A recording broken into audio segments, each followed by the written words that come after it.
পলক তিওয়ারিকে প্রায় বলিউডে তার সমবয়সী শিল্পীদের সঙ্গে তুলনা করা হয়। সম্প্রতি এক সাক্ষাৎকারে পলক জানিয়েছেন, অন্যদের সঙ্গে তুলনায় তিনি বারবার বিরক্ত, এর চেয়ে নিজের দক্ষতা বাড়ানোর দিকে মনোযোগ দেওয়ার চেষ্টা করেন।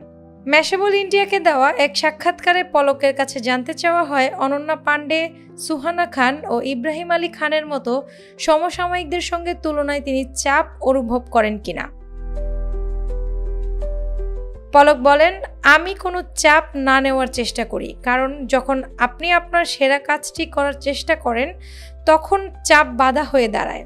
এছাড়া আমি অভিনয়কে সবচেয়ে গুরুত্বপূর্ণ মনে করি। অভিনয় শিল্পী হওয়া আমার ছোটবেলার স্বপ্ন ছিল। ক্যামেরার সামনে থাকলে আমি সবচেয়ে বেশি খুশি হই।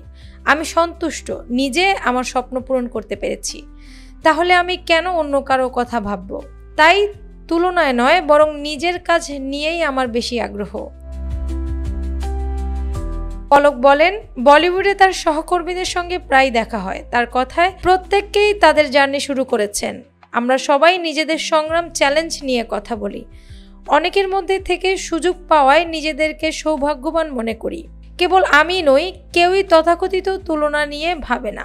সবাই কিভাবে নিজের কাজ আরও উন্নত করা যায় সেদিকেই মনোযোগী।